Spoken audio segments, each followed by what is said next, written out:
Hey everyone, Casual Gaming Dad here, and today I wanted to make a video talking about a certain somebody that I feel is worth talking about, and that is Gholdengo. Now, I'm certain I'm not the first person to make a video talking about this Pokemon, but the reason why I wanted to talk about it is because with some changes coming in the game with Series 2, and after having played a bit of competitive Pokemon, and also having that little bit of a unique perspective, being a casual gamer, someone who's new to the competitive scene, I thought it would be an interesting perspective. So I wanted to share some of my thoughts on that. So I hope you find it, helpful, interesting, worth your time. If not, then feel free to click away or dislike the video. It's really all on you. But otherwise, let's get into it. So, I'm gonna make other videos kind of similar like this, but I did want to make one specifically for Gholdengo. Gholdengo is a new Pokemon introduced in Gen 9. It's very unique in a lot of ways, and it's very, very strong. Undeniably, we see it in a lot of team sheets. Its usage is really high in a lot of the recent tournaments, both online and in person, with the most recent regional. Another one upcoming this weekend. It should be really interesting. I'm going to be out of town, so I don't think I'll be able to watch the stream for the Orlando regional live, but I'll have to go back and watch through some of the highlights afterwards, probably the following day or the next day after that. But anyways, I want to tell you what, from my perspective, and some of the things that I've learned as well, having delved into the space, learning about it last year and this year. And so, what makes an Pokemon OP, right, or really strong, or something that people consider banning from competitive play? Sometimes it can be something as simple as access to a move. Even a singular move can just be very unbalanced and just unhealthy. Sometimes it's just the Pokemon as a whole. Sometimes it's the Pokemon in tandem with some other strategy that makes it really toxic in a way and whatnot. So it's really interesting. I think there's an argument for Gholdengo to be on the overpowered side. But let's talk about it. So let's start with some of the basics, right? For those of you unfamiliar, right, or not, either way, what makes Pokemon strong? Well, stats are really important, right? This is the PokemonDB.net. I use this website when I'm looking at like base stats.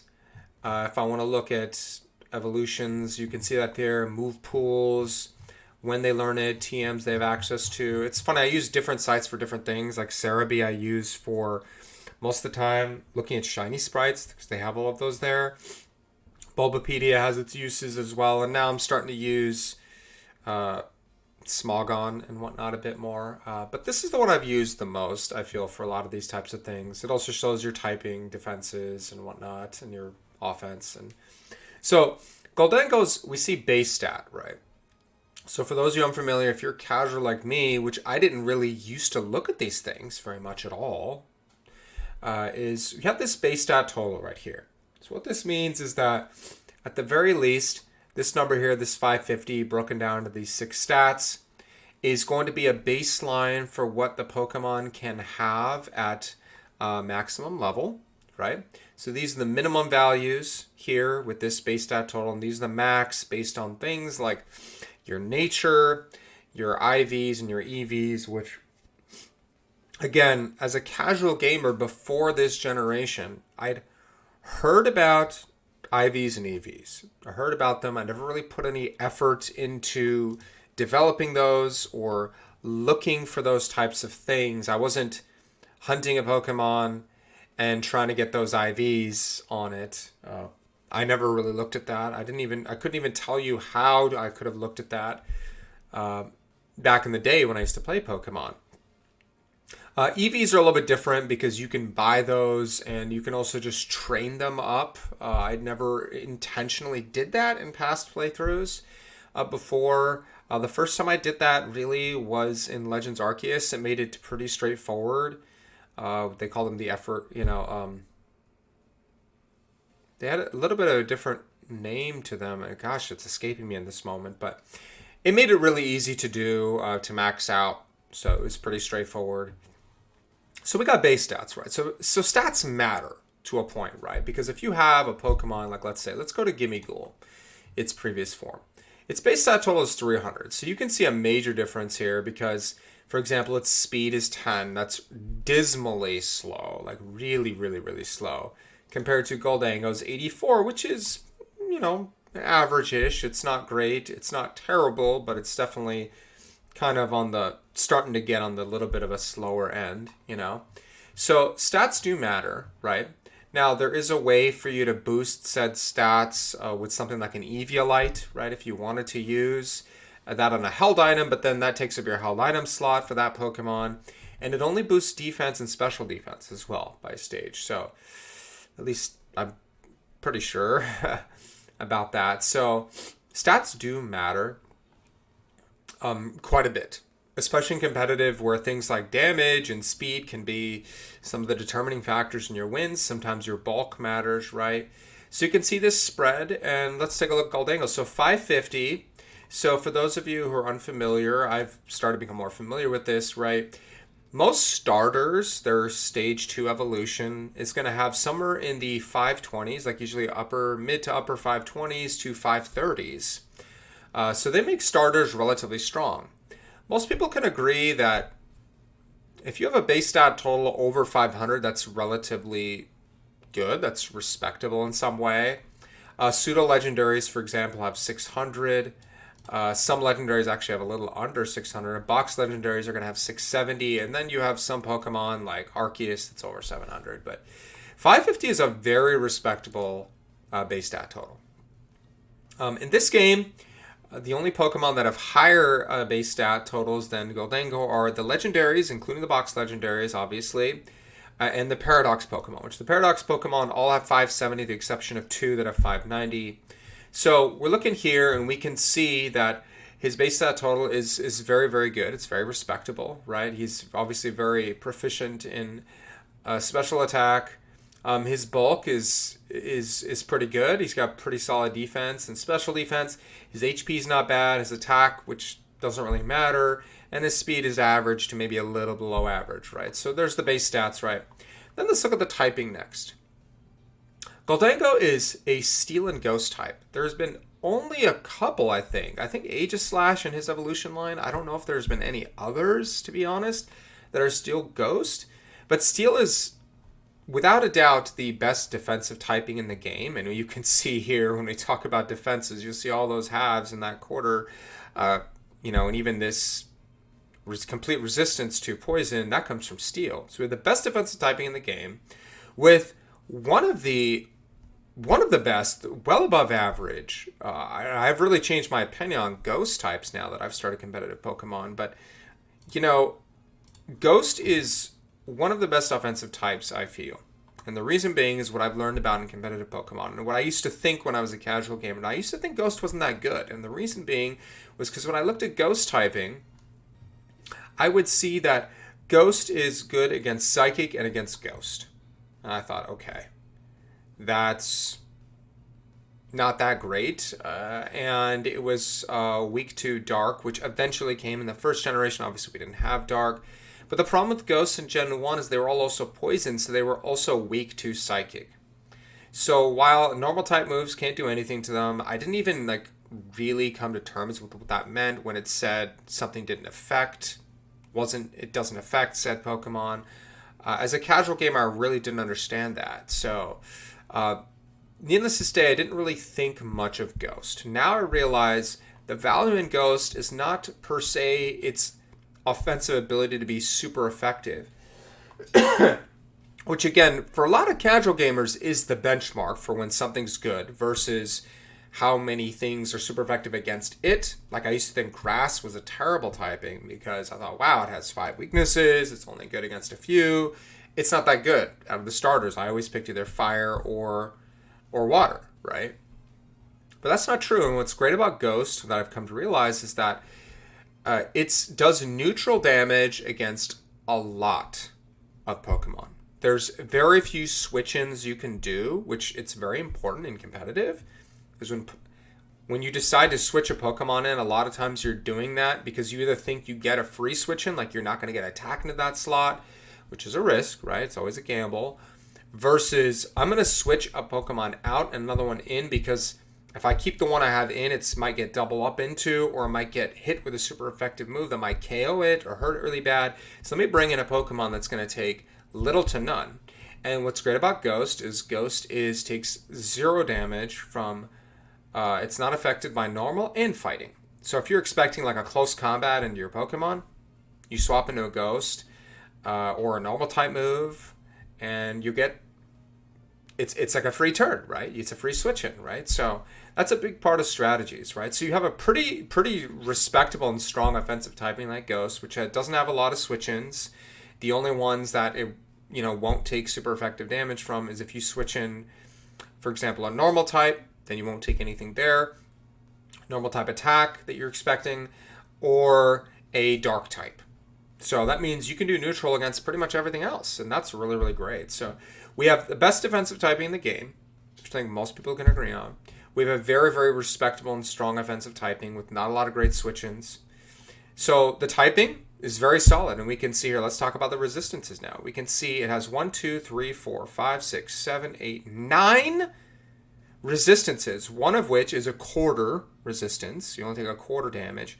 3 where you're not affected at all. Now, he does have 4 weaknesses. However, terrestrialization can change that as well. So, for example, I've noticed a lot of trainers tend to terrestrialize Gholdengo into Steel type, which is a very, very safe pick, right, if you just want to go on the offense, which will drop you down to 3 weaknesses as opposed to, 4, right? And there's other things you can do too, right? So that's what's really interesting about it here is you have a really, really a lot of great defense. I mean, you can't really ask for much better than this defensively, right? That means there's all these different types where you're just not going to take that much damage from, or a lot less, right? So its typing is excellent defensively, offensively. It's got a very, very strong base stat total with lots of room for improvement based on, well, now IVs is very easy to do, so it's really the EVs, right? Is you just don't know where your opponent is going to max into. And you could do something simple like what I did, which I just maxed out into special attack at a modest nature and then maxed into speed so that I could have a very respectable speed stat and outspeed other Gholdengos, for example, other Pokemon.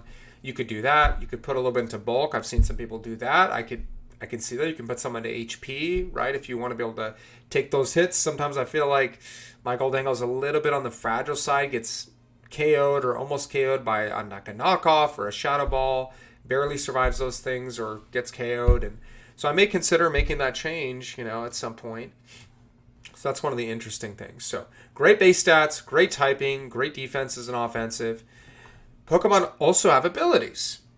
And they often have access to more than one ability. Gholdengo only has one. And let's be real here, Gholdengo only needs this one because this ability is super strong. It's super good. I mean, no one's going to complain about having this on a Pokemon. Gives immunity to status moves. So unless you have something like Mold Breaker or some other way to negate abilities, you can't put him to sleep. You can't burn him. You can't freeze him. You can't paralyze him. At least through status moves, right? If there's secondary effects, then, it's a little bit of a different story. But it's immune to status moves, right? So what an excellent ability. Another great switch in. If you're expecting like a Spore into a slot from an Amoonguss, for example, you do the switch in, good as gold protects him, right? So great stats, great typing, great ability. What else do we need to consider? Well, let's talk about his moveset, what he has access to, right? And what's really, really something about a Pokemon is you have moves that they learn based on level up, right? Moves they can learn. There's egg moves. Gholdengo doesn't have access to any egg moves. understandably so. His move pool to learn from TMs is okay, and I say okay only because I wouldn't say it's extensive, right? So he doesn't have an extensive move pool. You can look at just the color spread, and normally when you see lots of different colors, then you're like, wow, he has access to a large variety of different types of moves, right? He does have access to some good moves here, but what's really interesting about Gholdengo is you can literally forego, in my opinion, all of that, and use a simple Make It Rain, which I'm going to talk about, Shadow Ball, Nasty Plot, and Protect, and you've got a very strong Pokemon. He doesn't even need to learn anything from this TM area, but the fact that he does have those access to those things is still really great. But he doesn't even really need it. He has some very solid moves here. Power Gem is also respectable. Sometimes people run Recover if you're doing Terror Raids. He's got Metal Sound, which is great for lowering special defense, so he can boost and reduce. Confuse Ray is a pretty solid move, 100% Confusion. I don't really see anyone using it just because he has all these other good moves, right? Some other notable moves that I've seen some people use. Let's see. He's got access to screens if you want. Dazzling Gleam gets used sometimes. T-Wave, right, can be good. Flash Cannon if you want that single target steel type move. Power Gem he already learns. I've seen some people use Trick when they use something like a Choice Scarf, right, so they can force opponent locked into a move. Thunderbolt's another relatively common one. You could do Psychic, but you already have Shadow Ball. That's probably better. It's not necessary. Steel Beam is a charge-up move, so doesn't really feel worth it because of this move. Make It Rain. This is Gholdengo's signature move, okay? So, 120 power is already way above average. That's super high for an attack. It's not the highest. There are moves that are higher, but 120 is very, very high. So when you're talking about attack moves in this range, 100 plus, these moves have the ability to one-hit KO Pokemon. Okay, if they're super effective, or if you're boosted, or if a Pokemon doesn't have good defenses in that respect, in this case, special. Okay? Signature move, 120, 100 accuracy. It lowers the user's special attack by one stage, so when he uses it. Okay, it's his money's earned after the battle. But what it doesn't show here is that, is that in doubles, it hits both the opposing partner's Pokemon. Okay, so it doesn't hit the whole field, doesn't hit your side, like something like Earthquake does. It hits the opposing side only, and hits both of them. And it's 120 power, and it only lowers his special attack by one stage. I'm shocked it doesn't do two. Like I'm actually like genuinely shocked. Like this would be you'd use it once, maybe twice, before you needed to either boost again or switch him out or something, right? It's only one stage.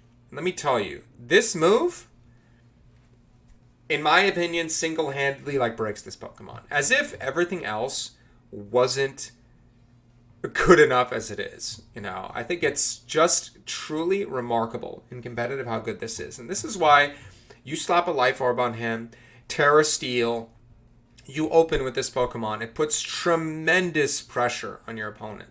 Because if you're weak to that, or if your Pokemon are a little bit frail, or you don't use Protect, you're leaving yourself open to a potential double KO just from this Pokemon. And believe me, it's happened to me.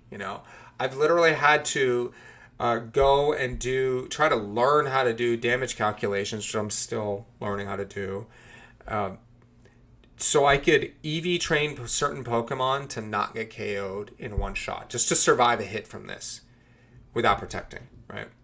Because, for example, my what's the Pokemon I'm thinking of? My Grimmsnarl. Even though I set up Light Screen with Prankster, because Steel is super effective against Fairy, I would still get one-shotted, even with the Light Screen up, with the Gholdengo. So I had to change some EVs there so I don't get KO'd, because I wanted to be able to set up both screens, because that is really scary, right, to think about. Okay, so For me, it's not any one of these single things. It's the whole package together that really gives you a perspective and something to think about, right? Is like, is this Pokemon healthy for the game? Because let me tell you, it matters a lot. When I'm doing T building, when I'm making a team to test out on ranked, one of the things I have to consider every time I'm making a team is, and I feel compelled to, I have to strongly consider using Gholdengo. Okay. And the reason being is because he's so good all around. It is so good all around that it feels like I'm at a disadvantage if I don't use him. Now, obviously, you're not always going to use a team because every single Pokemon, oh, this is arguably the best 6 Pokemon in the game or being used right now. You're not going to obviously always do that. Sometimes you're going to use Pokemon because you just like them, right? And you just want to use them. And I respect that very much. Believe me, I do. And I can I can empathize with that. And I see myself doing the same thing. But Gholdengo is one of those ones where I feel like I'm at a disadvantage if it's not in my team. And I have to always consider, I need a Pokemon to be able to deal with this one. You absolutely need to. And I know that he's not the only Pokemon in the format that makes you think about that. Right? Donbozo is another one. A lot of times King Gambit, because King Gambit's really, really strong as well. But I just don't think, and while Dondozo does, because of his pairing with Tatsugiri, it really shaped a lot of the format, it seemed, in Series 1. We'll see if that continues in Series 2. I expect it'll still be very prevalent, maybe a little bit less because of all the Paradox Pokemon, which I want to talk about in another video. But I feel like there's no single Pokemon on its own that makes people consider, what do I need to be able to deal with this over Gholdengo? You might argue Murkrow is one because of its usage. That seems to be falling off, though. I think Gholdengo will continue, and I think it'll continue for a long time. I think it's just that good all around. And doesn't have a niche use. Like Murkrow was used a lot because of Dondozo, right? Gholdengo is used because it's just grew it on its own. And it really complements a lot of strong offensive teams. Being a special attacker, so if you use, offensive dragons like Garchomp or, just physical attackers, it's really great to have a special attacker that's strong, has great defenses, great ability. I mean, amazing signature move. You can just go with Terra Steel, right? It's just really something, So, from my perspective, there's an argument to be made for Gholdengo at some point in the future being unusable in competition and being banned. I don't know if that'll happen.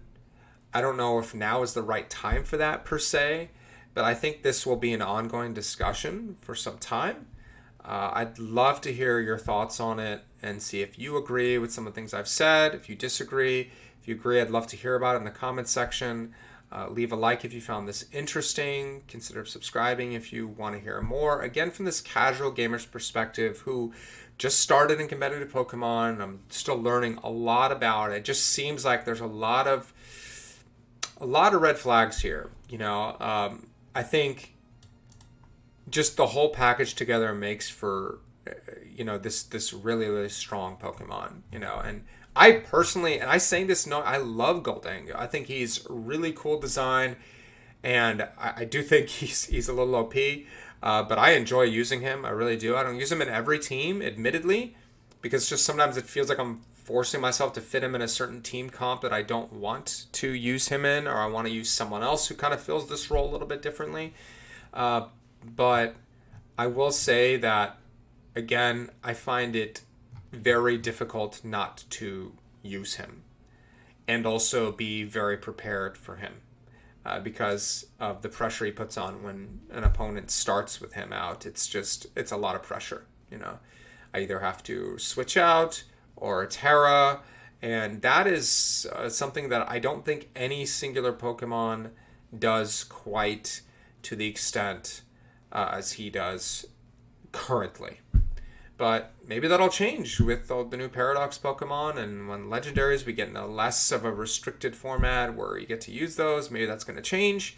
But for now, Gholdengo is really something. And if you haven't tried using him, you really should, because